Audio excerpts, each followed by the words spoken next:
Ratanca sedih begitu tahu bahwa Meisin juga akan pergi meninggalkannya. Anak itu memang sudah cukup lama berkumpul bersama Meisin. Mereka bagaikan adik kakak. Meisin pun sebenarnya merasa berat, tapi entahlah, dia seperti tidak begitu menyadari apa yang tengah berlangsung atas dirinya. Dia tidak begitu menyadari apa yang baru saja diputuskannya. Ratanca, setiap ada pertemuan, pasti ada perpisahan. Kita dulu juga berkumpul bersama orang tua kita, bersama saudara-saudara kita. Tapi apa yang terjadi kemudian? Kita berpisah dengan mereka semua. Kita berpisah dengan ayah, ibu, dengan adik, dengan kakak, saudara-saudara yang lain, dengan sahabat-sahabat kita. Memang, begitulah jamaknya kehidupan manusia. Sebagai seorang laki-laki yang sebentar lagi menginjak dewasa, kau harus mulai belajar memahaminya. Kau dengar, Ratanca? Kau dengar kata-kataku? Iya, Kakak Meisin. Saya dengar. Nah, Ratanca, aku pergi dulu ya. Iya, Kakak Meisin. Selamat jalan, Kakak Meisin. Selamat tinggal, Ratanca. Jagalah dirimu baik-baik. Ratanca menangis terseduh. Air matanya sampai bercucuran ketika melihat Mahwan menuntun Meisin ke arah pantai. Kakak Meisin! Kakak Meisin!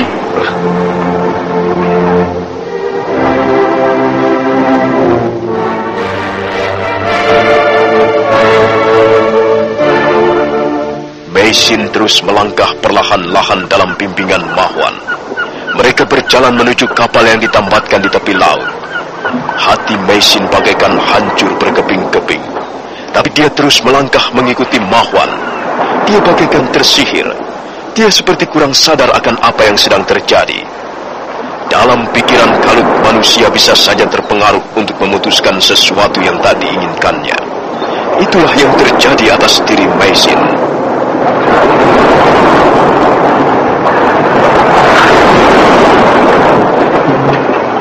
Lihat, Nona Meisin. Kapal sudah menunggu kita. Sebentar lagi kita akan mengarungi Samudra Raya bersama-sama. Sebentar lagi kita akan tiba di negeri sendiri yang kita rindukan selama ini.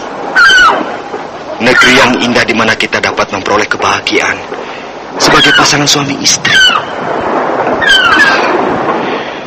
Nona Meisin tidak perlu merasa sedih. Semuanya akan segera berlalu. Adik Ma, apakah kita akan menumpang perahu tongkang itu? Iya, Nona. Kita akan menggunakan perahu kecil. Lihatlah. Di tepi pantai itu ada banyak sampan-sampan kecil. Kita akan diantarkan ke perahu tongkang yang di tengah lautan itu. Bocah itu masih belum pergi juga. Ratanca masih juga berdiri di sana. Jangan, Nona Meisin. Jangan berpaling ke belakang. Kalau Nona hendak bepergian jauh, usahakan agar Nona jangan berpaling ke belakang. Sebab hal itu dapat membuat hati kita menjadi berat. Nah, Nona, ayolah. Ayo, kita naik sampan. Mahwan menuntun Meisin ke arah sampan kecil. Dan tak lama kemudian sampan itu pun bergerak menyisir pantai. Semakin lama semakin ke tengah. Meisin seolah-olah merasa akan dibawa pergi jauh.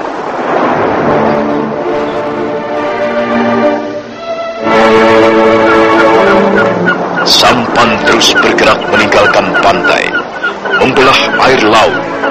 Mendadak Meisin menggigil seperti terserang demam. Wajahnya pucat. Dia melihat seorang bocah perempuan sedang bermain-main pasir di tepi pantai. Bocah itu melonjak-lonjak kegirangan. Tangannya menghambur-hamburkan pasir halus. Wajah dan tubuhnya kotor.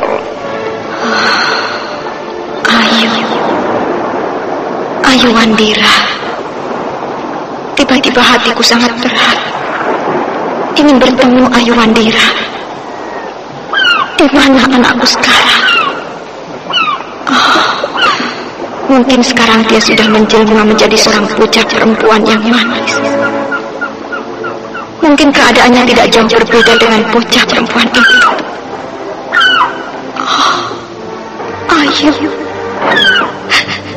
Ayo Wandira. Sudahlah, Nona Meisin.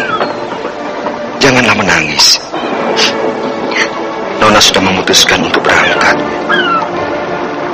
Karena itu, Nona harus dapat mencampakkan segala macam perasaan yang memberatkan hati Nona. Tidak, adik Ma. Tidak. Saya tidak jadi berangkat. Nona Meisin. Saya tidak jadi berangkat. Saya tidak akan meninggalkan negeri ini. Saya tidak dapat meninggalkan darah daging saya di tempat ini. Nona harus tabah.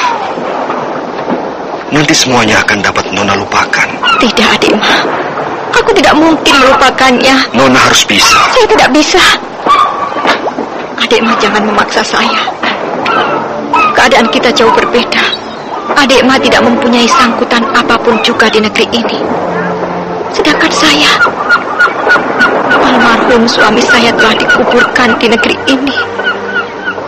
Dan suami saya berikutnya adalah juga laki-laki penduduk asli di negeri ini. Dan anak perempuan saya, yang pernah saya lahirkan dalam segala penderitaan, juga masih berada di sini. Sungguh berat hati saya untuk meninggalkan semuanya. Hati saya benar-benar telah terpaut di negeri ini.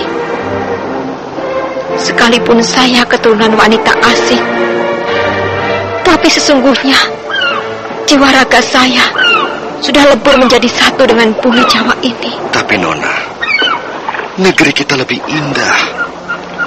Negeri kita lebih memberikan harapan. Saya tidak peduli semua itu. Saya harus menemukan anak saya. Nona, kemana Nona akan mencari Ayu Wandira? Belum tentu Nona akan dapat menemukannya. Dan kemungkinan besar anak itu sekarang tidak akan mengenali Nona sebagai ibunya. Biar saja. Tapi aku ibunya. Aku telah menyambung nyawa ketika melahirkannya. Adik Ma, kembalikan saya. Kembalikan saya ke pantai. Saya tidak jadi berangkat. Tidak bisa, Nona. Nona harus berangkat. Jangan memaksa saya. Saya tidak jadi berangkat. Lepaskan. Lepaskan tangan saya. Adik Ma, apa yang kau lakukan ini? Lepaskan. Saya tidak jadi berangkat. Saya tidak ikut. Tenanglah. Tenang, Nona. Tenang. Sebentar lagi kita akan sampai di Protokang. Tidak. Saya tidak mau pergi. Nona. Saya tidak mau pergi. Nona Meisin. Nona Meisin. Jangan lakukan. Jangan lakukan. Lepaskan. Nona Meisin. Nona Meisin. Nona Meisin.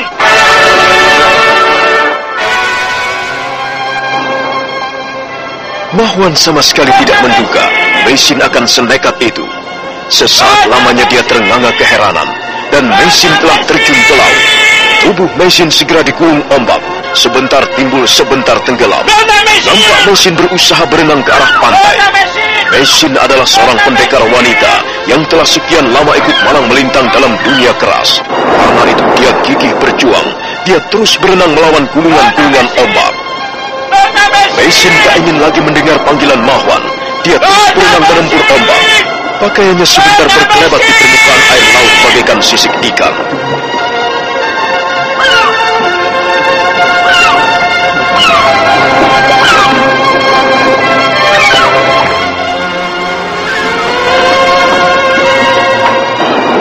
Akhirnya Meisin berhasil mencapai pantai. Tubuhnya dihempaskan ombak dan bergulingan di atas pasir. Ratanca dan Ki Buyut Tunggak berlari-lari menemuinya. Kakak Meisin, kau tidak apa-apa? Tidak, Ratanca. Aku hanya lelah sekali. Ya, tentu saja Nona Meisin lelah. Nona baru saja berenang cukup jauh. Untung Nona tidak terseret gelombang dan dibawa ke sana, ke bukit-bukit karang. Mengapa kau kembali lagi, Kakak Meisin? Karena aku tidak sampai hati meninggalkanmu, Ratanca. Syukurlah. Tadi kukira Kakak Meisin benar-benar sudah pergi. Jiwa ragaku sudah menyatu dengan bumi Jawa ini. Aku tidak mungkin kembali ke negeri leluhur dan melupakan tanggung jawabku. Suatu saat nanti, Aku harus menemukan kembali anak kandungku. Lihat Kakak Mesin, perahu tongkang itu berangkat. Lihat, dia mulai bergerak.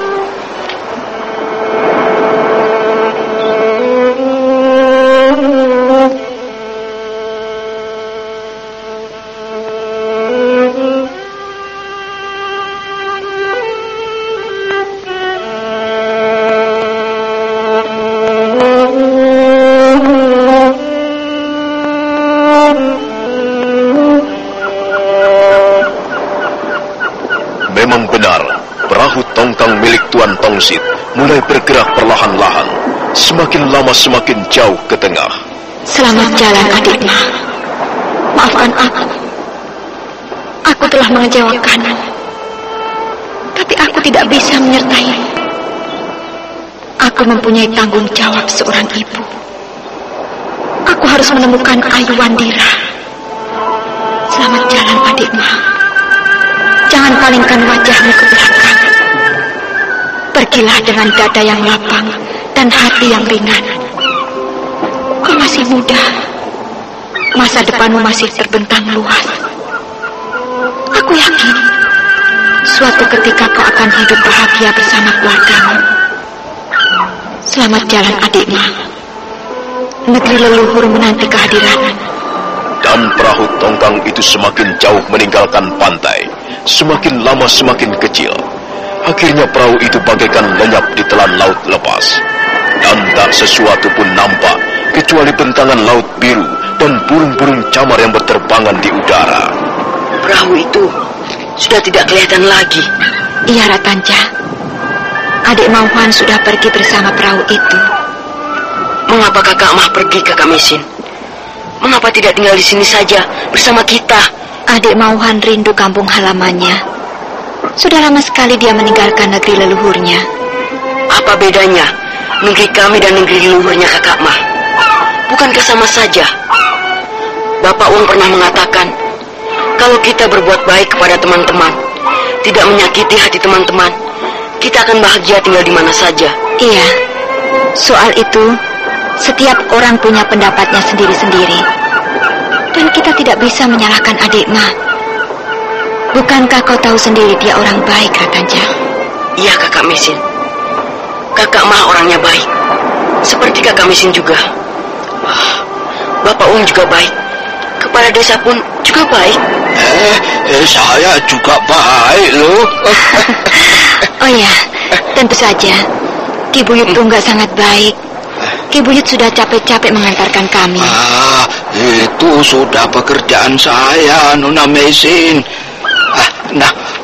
Sudah tak apa-apa lagi di sini. Apalagi yang kita tunggu? Ayo kita kembali. Gerobak kudaku sudah lama menunggu. Mesin dan Ratanja berjalan mengikuti Ki Buyut Tunggak. Mereka segera naik ke atas kuda. Ratanja girang sekali karena Mesin tidak jadi pergi. Ki Buyut Tunggak mampir sebentar di pasar pelelangan ikan. Orang tua itu memberi minum kudanya dan memberinya makan rumput. Menjelang sore hari, mereka berangkat meninggalkan kota tua.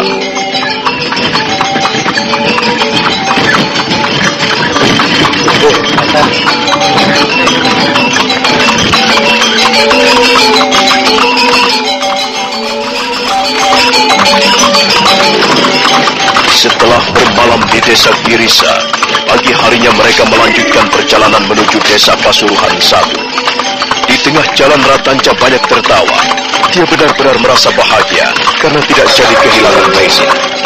Mesin terharu sekali melihat sikap dan tingkah laku anak itu.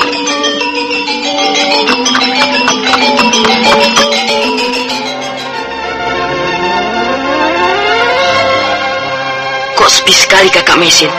Biasanya Bapak Wong sudah bekerja meramu obat. Ayo kita masuk saja. Ayo Kakak Mesin. Bapak Wong. Bapak Wong. Mereka melangkah menuju ke ruangan tengah. Tapi ruangan itu kosong. Selanjutnya mereka menengok bilik Bapak Wong. Mesin terkejut melihat orang tua itu masih terbaring di atas ranjang. Bapak Wong. Bapak Wong sakit ya? Kalian sudah kembali. Syukurlah kalau kalian sudah kembali. Pasti penyakit Bapak Wong kambuh lagi. Iya, Ratanja.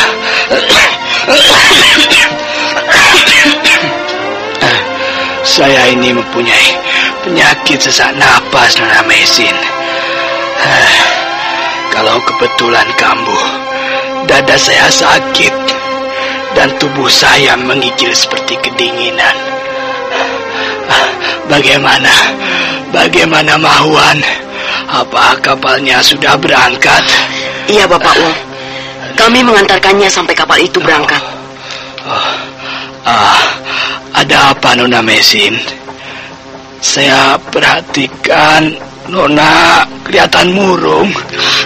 Kakak Mesin tadinya mau ikut Bapak Wong, tapi tidak jadi. Tiba-tiba dia melompat ke laut. Kakak Mesin berenang ke pantai. Pakaiannya sampai basah semua. Saya ini dengan hal-hal yang berarti. Mesin merebahkan tubuhnya di tepi pembaringan sambil bicara dengan terbata-bata. Bapak Wong merasa sangat terharu. Laki-laki tua itu menjamah rambut Mesin yang belum lagi panjang dan membelainya seperti anak kandung sendiri. Nah, bagaimanakah kisah selanjutnya? Saudara pendengar, silakan menunggu seri berikutnya. Sampai jumpa.